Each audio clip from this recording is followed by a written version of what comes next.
అందరికీ నమస్కారం.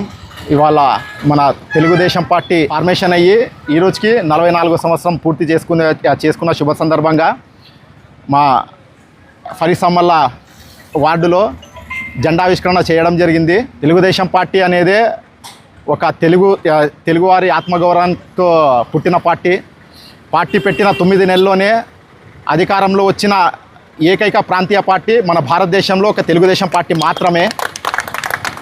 తెలుగుదేశం పార్టీ వచ్చినప్పుడే బీసీలకి, మైనారిటీలకి, ఎస్సీలకి, ఎస్టీలకి రాజకీయ పదవులైనా కానీ, పాలక మండలిలో రిజర్వేషన్ అయినా కానీ రావడం జరిగింది. అంతకుముందు తెలుగుదేశం పార్టీ రాకముందు ఒక రాజకీయాలంటే ఉన్నత వర్గాలకే చెందింది అనేది ఒక అపోహ ఉండేది. రాజకీయం అనేది ప్రతి ఒక్క మనిషికి లోతుగా చేరాలనే ఏకైక లక్ష్యంతో అన్నగారు ఆ రోజు తెలుగుదేశం పార్టీని స్థాపించడం జరిగింది. ఆనాటి నుంచి ఈ రోజు వరకు మన రెండు తెలుగు రాష్ట్రాల్లో ఎన్నో కొత్త స్కీమ్లైనా కానీ, డెవలప్మెంట్ అయినా కానీ ఇవాళ తెలుగుదేశం పార్టీ ప్రస్తావన లేదే రెండు తెలుగు రాష్ట్రాలు కూడా ఉండేవి కాదు. అట్లాంటి కొత్త సంస్కరణలు తీసుకొచ్చిన పార్టీ తెలుగుదేశం పార్టీ అనడంలో ఎటువంటి సందేహం లేదు. ఇది ఒక రాజకీయ పార్టీ కాదు, ఒక యూనివర్సిటీ. మన పక్క రాష్ట్రమైన తెలంగాణలో కూడా అక్కడ ముఖ్యమంత్రులు కూడా తెలుగుదేశం పార్టీ నుంచే రావడం జరిగింది. అక్కడే కాదు, ప్రతి ఒక్క మంత్రులైనా కానీ ఎమ్మెల్యేలైనా కానీ, మిగతా కార్పొరేషన్లో ఉన్న పదవులు అనిపించే ప్రతి ఒక్క వ్యక్తులైనా కానీ వాళ్ళ పార్టీలు మారచ్చేమో కానీ వాళ్ళు రాజకీయ ప్రస్థానం మాత్రం దాదాపు 80% దాకా ఒక తెలుగుదేశం పార్టీ నుంచే రావడం అనేది చాలా గర్వకారణము. అందుకే ఇది ఒక రాజకీయ పార్టీ కాదు, ఒక యూనివర్సిటీ అనడంలో ఎటువంటి సందేహం లేదు. ఇదే కాదు, ఇంకా మున్ముందు ఎన్నో కొత్త సంస్కరణలు తీసుకొని వచ్చి రాష్ట్రాన్ని మరింత అభివృద్ధి పదంలో తీసుకురావడంలో ఎటువంటి సందేహం లేదని ఈ సందర్భంగా తెలుపుకుంటూ ఈ కార్యక్రమంలో పాలు పంచుకున్న ప్రతి ఒక్క తెలుగుదేశం పార్టీ కార్యకర్తలకు మరియు నాయకులకు అందరికీ పేరున కృతజ్ఞతలు తెలుపుకుంటూ నా పేరు ఎన్ సజ్జాద్ హుసేన్. అందరికీ నమస్కారము. ఈరోజు అన్న నందమూరి తారక రామారావు గారు పార్టీ పెట్టి 44వ దినం పూర్తి చేసిన సందర్భంలో యావత్ ఆంధ్రప్రదేశ్ మొత్తం జెండావిష్కారం చేయడం జరుగుతూ ఉంది. ఎందుకంటే అన్ని కాదు, నందమూరి తారక రామారావు గారు ప్రతి తెలుగు వాళ్ళ ఆత్మగౌరవం కోసము పార్టీ పెట్టడం జరిగింది. ఆనాడు మా తెలుగు వాళ్ళు మర్యాద లేకున్నట్ల ఢిల్లీ పాలకులు చేసినందుకోసము ఈ పార్టీ పెట్టడం జరిగింది. అవమానంగా భావిస్తున్నాము నేనని చెప్పి పార్టీ పెట్టడం జరిగింది. అందువలన ఈరోజు వరకు పార్టీ క్రమశిక్షణగా పద్ధతిగా పాటిస్తూ ఈరోజు అధికారంలో ఉందంటే కూడా ప్రతిదీ కార్యకర్త మన తెలుగుదేశం పార్టీ ఒక ఆర్మీ ఉన్నట్ల ప్రభంజనం. ఇప్పటి వరకు దాదాపు 1,00,000 పైన కార్యకర్తలు ఉన్నాం మన పార్టీలో.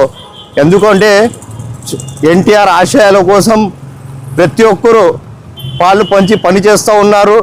ఎల్లప్పుడూ తెలుగుదేశం పార్టీ కార్యకర్త రుణపడి ఉంటారు. నమస్కారం. అందరికీ నమస్కారము. ఈరోజు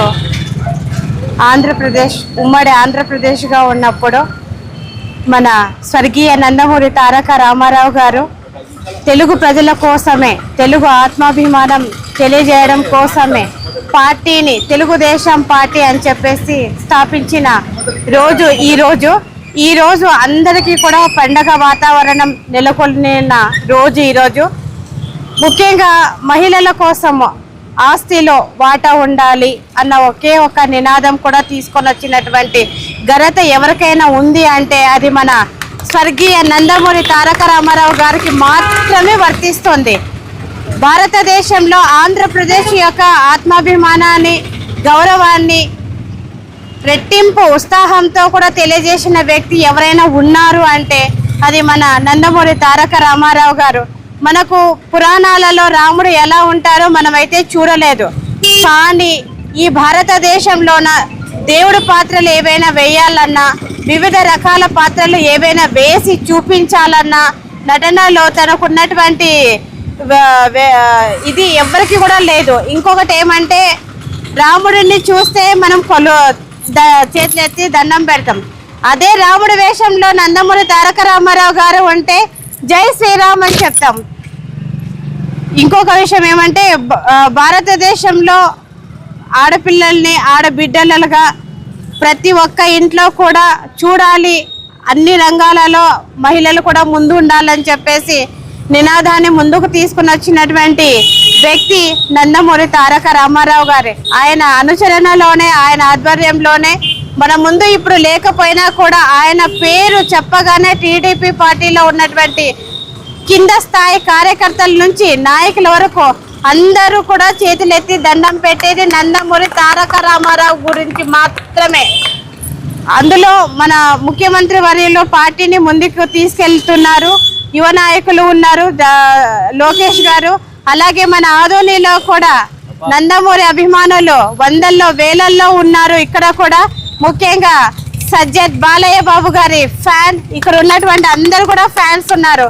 కానీ ఒక నందమూరి తారక రామారావు గారు కొడుకు బాలకృష్ణ గారు మన ఆదోని ప్రజలకు, నందమూరి ఫ్యాన్స్ కి ఫోన్ చేసి మాట్లాడుతున్నారు అంటే ఒక్క సంస్కారం. ఆ సంస్కారానికి మారు పేరే నందమూరి తారక రామారావు గారి దంపతులు భార్య భర్తలు పిల్లలకి ఎట్లాంటి శిక్షణ ఇవ్వాలి, సంస్కారం ఇవ్వాలి, నా పిల్లల ద్వారా ఆంధ్రప్రదేశ్ ప్రజలకు మంచి ఏ విధంగా చేకూర్చాలి అనేది కూడా ఆయన నేర్పించి పిల్లలకి పంపించినారు. కాబట్టి పిల్లలు అన్ని రంగాలలో ఉన్నా కూడా అందరినీ దగ్గరకు పిలుచుకొని మాట్లాడతాడు, దగ్గరకే పిలుచుకుంటున్నారు. ఇట్లాంటి నందమూరి తారక రామారావు గురించి మాట్లాడడానికి నాకు ఒక చిన్న అవకాశం వచ్చినందుకు కూడా నేను చాలా సంతోషిస్తున్నాను. Thank you.